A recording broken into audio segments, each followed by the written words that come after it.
Yo, what's going on, YouTube, and welcome back to Goal Line Hockey.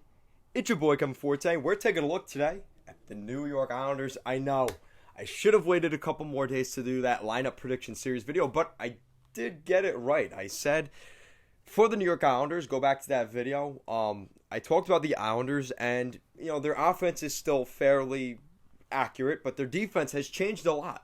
So I figure it's time to do that before it gets too close into training camp, as the Islanders made a pair of veteran defenseman signings. So we'll be taking a look at that today. So the first one was Erik Gustafsson. So the Islanders bring in Erik Gustafsson, a defenseman that has been bouncing around the league a little bit. Really, his breakout season was the 60-point season he had back in the 2018-2019 season. He had 60 points as a defenseman, and it really looked like he was going to be one of those guys that just came out of nowhere and was a really good player. And he was able to do that in Chicago. He had 17 goals, 60 points that season in Chicago. But he's never been able to get that success back. And you look at, in that 60-point season as a defenseman, only Brent Burns, Mark Giordano, Morgan Riley, John Carlson, and Keith Yandle had more points than him in that season throughout the entire league. There were only 7 defensemen. 1, 2, 3, 4, 5. Only 5 defensemen. So he was 6th in the NHL for points. Okay. Since then, though, this is why this is a PTO. He's really struggled in the time since then. The next season in Chicago, he only put up 26 points in 59 games. So he definitely had a drop-off from that 60-point season he had. He ended up signing with the Flames he signed with the Flyers for a while. He played there for a little while, but again, just wasn't able to get that grip. He ends up going to the Montreal Canadiens as a good depth pickup there, and obviously helped them on their Stanley Cup run here in 2021. Last season, his stat line, he was a pretty good player. 0 PIMs last season. He had 12 points in 29 games. Average time on ice, 16 to 17 minutes. That's a second pairing defenseman. But this is a guy, he's played in over 250 NHL games. So like I said, brings that veteran leadership, and is a guy that, as roster spots start to fill out around the league, it just doesn't seem like there were a ton of suitors for Gustafsson. And I think he's a good defenseman. So I think for the Islanders, this is a great ad. I mean, during the playoffs, he averaged over 20 minutes of ice time during that playoff run for the Habs here earlier this year. So I think there's a lot of potential in a guy like Gustafsson, maybe to jump into the Islanders lineup. So again, as long as he beats out some of those younger guys, he may find a spot in the lineup right away. And then the other one, and this is probably the bigger signing. I mean, obviously, Gustafsson, everyone was excited for a minute. And then we heard the signing that Big Zdeno Chara. It looked like he might retire. He probably debated it. The Slovakian defenseman at 44 years old is returning to the New York Islanders. He was drafted in the 3rd round, 56th overall, back in 1996. He spent 4 seasons with the Islanders, obviously a whole part of that Mike Milbury, whatever you want to call it, John Spano, that whole tenure of the Islanders. Yeah, he was around for that. And obviously, Mike Milbury made a great trade, moving out Zdeno Chara for Alexei Yashin. Yeah, we know how that all went. So he ended up moving. He played with the Islanders from 1997 till 2001, wore the Fisherman jersey. And then he ended up going to Ottawa for 4 seasons from 2001 to 2006. And then for what we know him as today, as the Boston Bruins captain, spent 14 seasons in Boston from 2007 to 2020. Won a Stanley Cup there as the captain. He has that famous picture of him lifting the cup over his head and his hat kind of knocking back from kissing the cup. But obviously he is known as that. That was his prime from probably 2009 to probably 2013, 2014, about a 6 or 7 year span. Zdeno Chara, the biggest defenseman in the NHL, was at the top of his game.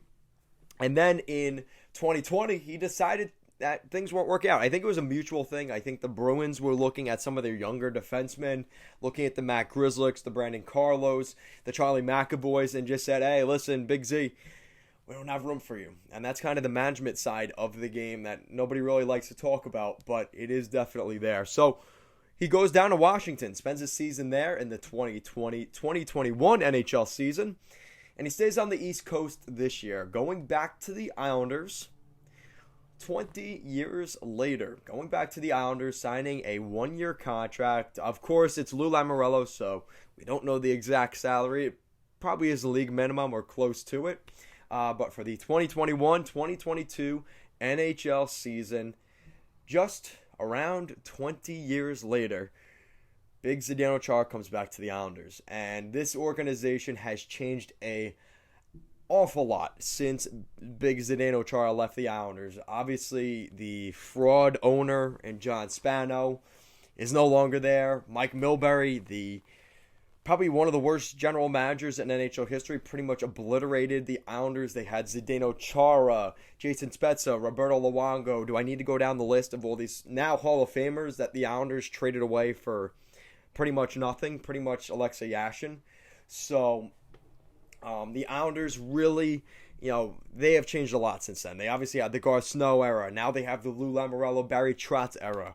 And you're just seeing how much they've changed. And Zdeno Chara said that. I mean, he said it's hard to ignore how much success the Islanders have had in the past couple of seasons under their new, their new structure. It was something that it fits his style, a very, not a super speedy game where you got to go, up and down the ice like in Toronto.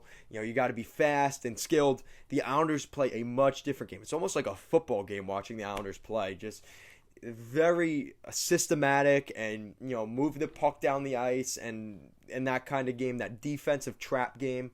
And, this is the defenseman. He's going to go down as a Hall of Famer, first ballot Hall of Famer, no question. One of the biggest defensemen in NHL history, the biggest defenseman on record right now, 6'9", 250 pounds. Big Zdeno Chara is officially back on Long Island. Like I said, he's going to end up probably being, if he plays 44 games this season, he will break the record for the most games played in an NHL career by a defenseman in the entire history of the league, which would absolutely be huge. And again, considering his size and everything else, the fact he's been able to keep his knees in check, his ankles, like his lower body is probably shot, which that is something to account for when the Islanders get him. They're not getting the Chara, that there was in 2010 on that Bruins Cup run, or even in 2016, 2017. This guy is much older, lots of mileage, but he's a good add in the locker room. And that's the key thing with a guy like Zdeno Chara. He's played over 1,600 NHL games, 666 points in the league.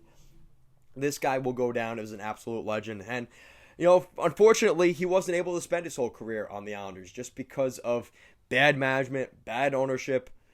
But the good thing is it comes full circle, and he's able to go back to the team that drafted him, that believes in him back in 1996, and can now hopefully, just maybe, win a Stanley Cup with the New York Islanders. Fingers crossed. We'll see what happens this season, but this is absolutely huge for the Islanders defense. And you look at their defensive pairings from what they looked like before these two signings and what they have now, it is a totally different situation. So before, it was Pelech and Pulock.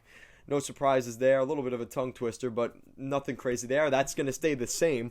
Second pairing, though, it was kind of looking like it was probably going to be Andy Green and Scott Mayfield. And no discredit to Scott Mayfield or Andy Green, specifically Andy Green, but he's a little bit old to be playing a second pairing role. I just don't think that was going to work at any point for Lou Lamoriello and Barry Trotz.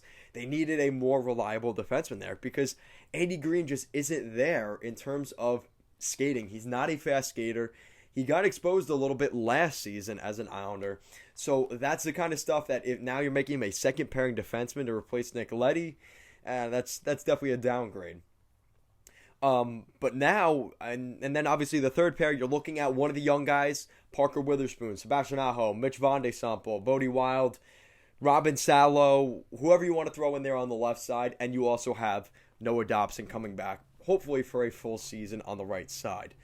But that has changed a lot now because obviously Pelech and Pulock stays the same, but now honestly, I think there's going to be some question. Who should go on that second pair left side? It's not going to be Andy Green. They didn't bring in Gustafsson and Chara, so they could be behind Andy Green. Andy Green will be replaced. He will be on the third pair with probably Dobson.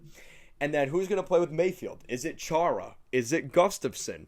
I think there's a debate to be made between those guys. Now, here's the thing. I think Chara will get the benefit of the doubt as that second pairing defenseman. Now, what did I just say about Andy Green? Is the concern about Green was he's not a very good skater right now. He's very slow. You know, teams were dumping the puck in past Andy Green last season and getting behind him, behind the net, and getting to the puck faster than him because he wasn't able to turn quickly. Again, that once you hit 40 plus as a defenseman, it's hard when you're playing a 23-year-old young guy that's just looking to take the puck from you. That's kind of what ends up happening. So is Chara that much different than Andy Green? Not really. He's just taller. But this is a guy that you could probably slot in as a second pairing defenseman. Listen, he would have gone into retirement if he wasn't guaranteed some spot on the roster. So I have to assume that the Islanders will try and play him on that second pair. Honestly, I think I'd rather see Erik Gustafsson there. But I think the Islanders are going to go with that shutdown pair. You're going to have Chara and Mayfield. You got the 6'5 Mayfield, the 6'9 Chara. That's a real bruiser line you're going to have to go against. I feel really bad for whoever has to go up against that defensive group for the Islanders. With that said, this is huge for the Islanders. Listen, we talk about the character that the Islanders had last season, how upset they were that they lost in the conference finals to Tampa Bay. But listen, the gap has closed. The last two seasons, the Islanders have been within one goal of beating those Tampa Bay Lightning in Game 7. Now you add Chara, you add Gustafsson. Okay, all right. Maybe they're not the best adds. Obviously, you know, Chara and Gustafsson, they've had better seasons in the past. But Tampa Bay, you know, you're relying on some of the young guys. You're bringing in guys like Taylor Radish, Antoine Morin, Barre Boulet, Cal Foote on the back end. They've lost guys like Coleman, Barclay Goodrow, what's his name? Defenseman. David Savard, thank you guys. They've lost a lot. So this is not the same Tampa Bay team, and you could argue that the Islanders may have gotten better. They've kept the guys that they needed to keep. They brought in a guy like Zach Parise. I think a lot of the debate has been the Islanders didn't get any better than last season, but I do think they did. Anders Lee will be in the opening night roster come, October.